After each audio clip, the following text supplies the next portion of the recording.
কেন্দ্র সরকার সম্পূর্ণ দিতে চাইছে কেন? অর্থাৎ আইন তৈরি করে ওটা ওয়াকফ নয় এটা পরিকল্পনা করতে চাইছে কেন? এটা কখনো ভেবে দেখেছেন? এই ভারতবর্ষের কেরলে একটা মসজিদ আছে যে মসজিদের বয়স 1400 বছর। এই ভারতবর্ষের গুজরাটে একটা মসজিদ আছে মসজিদের বয়স 1300 বছর। এই বাংলায় অনেক মসজিদ আছে যে বয়স 800, 900, 1000 বছর। এই মসজিদ যেখানে 1000 বছর আছে, 1300 বছর, 1400 বছর, 1500, 1200 বছর ধরে মসজিদ আছে, তার মানে মসজিদ যখন আছে মুসলমান আছে। তার মানে 1400 বছর, 1300 বছর, 1100 বছর, 1000 বছর ধরে ভারতের মুসলমান আছে। যে দেশে হাজার হাজার বছর ধরে মুসলমান থাকে সে দেশের কখনো মুসলমানকে এনআরসি এনপিআর এর নামে হুমকি দিয়ে চুমকি দিয়ে ভয় দেখিয়ে তাড়ানো সম্ভব নয়। এটা মোদী বাবুরা বুঝে নিয়েছে। তাই এদের অস্তিত্বটাকে প্রথম মিটাও, এদের মসজিদকে প্রথম দখল করো, এদের মাদ্রাসাকে দখল করো, এদের খানকাকে মিটাও, এদের কবরস্থানকে মিটাও। আইনের মাধ্যম দিয়ে ওগুলোকে কর্পোরেটদের হাতে তুলে ওগুলোকে বিলীন করে দিয়ে ওগুলোকে ভেঙে গুড়িয়ে দিয়ে এদের পেহচানকে প্রথম মিটিয়ে দাও। এদের যখন পেহচান মিটিয়ে যাবে 1000 বছরের মসজিদ থাকবে না, 1000 বছরের মাদ্রাসা থাকবে না, 1000 বছরের কবরস্থান থাকবে না। তখন আমরা বলবো স্বাধীনতার পরে তোমরা এসেছো, এদেরকে তখন আমাদের তাড়াতে সুবিধা হবে। তাই আজ আপনাদেরকে বলবো এই লড়াই শুধু রুজি রুটির লড়াই নয়, এই লড়াই ভারতবর্ষ আগামী দিন থাকবো না থাকবো না।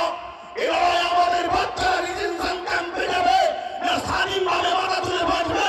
এই লড়াই এটা সেই লড়াই নেতাজি যদি পুরো দেশবাসীর জন্য লড়তে পারে, আশফাকুল্লাহ খান যদি পুরো দেশবাসীর জন্য লড়তে পারে, তিতুমির যদি পুরো দেশের জন্য লড়তে পারে, সিধু কানু যদি পুরো দেশের জন্য লড়তে পারে, বিরসা মুন্ডা যদি পুরো দেশবাসীর জন্য লড়তে পারে, আমি আপনাকে বলছি আপনি আপনার পরিবার বাচ্চা সন্তানের জন্য আপনি নিজেকে উঠে দাঁড়িয়ে লড়াইয়ের দরকার আছে না?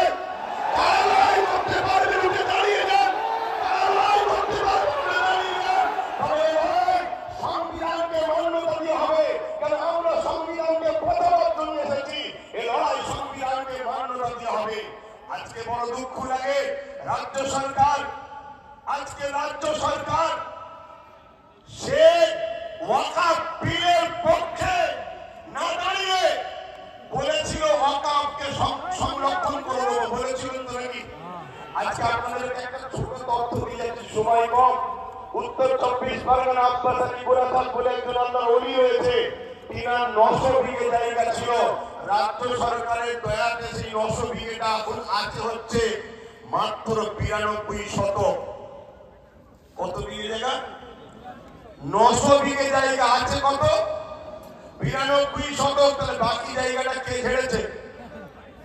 তাহলে কেন প্রোগ্রামটা বাধা দেওয়া হচ্ছে বুঝতে পারলেন?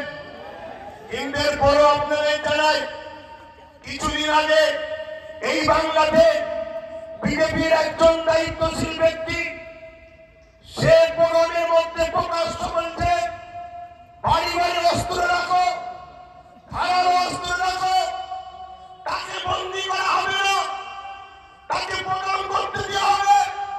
পূর্ব মেদিনীপুরের শুভেন্দু অধিকারী কিছুদিন আগে টিএমসির খেতেরই ফসলছে, টিএমসি থেকে খাইয়ে দাইয়ে মোটা করেছে। সেই শুভেন্দু অধিকারী মুসলিম বিদ্বেষী, ইসলাম বিদ্বেষী, সংবিধান বিরোধী যখন কথা বলবে তাকে আগে পিছু গাড়ি দিয়ে পাহারা দিয়ে রাজ্য সরকার নিয়ে যাবে। যাও গিয়ে তুমি বলো, তুমি না বললে মুসলমানরা ভয় খাবে না আমাকে, তাহলে ভোটটাও দেবে না। কথা শুনছেন না? শোনেন রে শুভেন্দু অধিকারী, তুমি বলো, বলে হিন্দুকে তুমি নিয়ে নাও আর মোল্লাগুলোকে ভয় দেখিয়ে আমাকে দাও। এই যে সেটিং এর রাজনীতি তাদের চলছে। আপনাদের এলাকার এই পাশেতে ইসলামের নবীন নামে অপমানমূলক কর্মকাণ্ড করা হয়েছিল, ইসলাম বিদ্বেষী কর্মকাণ্ড হয়েছিল। উপরন্ত সেই কাজে যারা করেছে তারা যে জরিমানা খাইলে নিরীহ মুসলমানগুলো কাছ থেকে ঘরে ফিরছে, তাদেরকে কেস দেওয়া হয়েছে। এই রাজ্য সরকার মূলত তার আঁচলের তলায়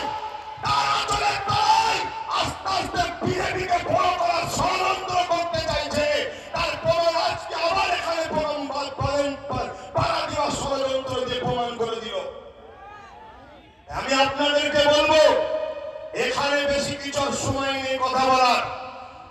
আমি একটা শুধু আপনাদের কাছ থেকে সাক্ষ্য নিতে চাই। সেই সাক্ষ্যটা হচ্ছে এটাই, দেশের জন্য, সংবিধানের জন্য, ওয়াকাফের জন্য, মুসলিম হোক, হিন্দু হোক, আদিবাসী হোক, দলিত হোক, আমরা সবাই ভারতীয়।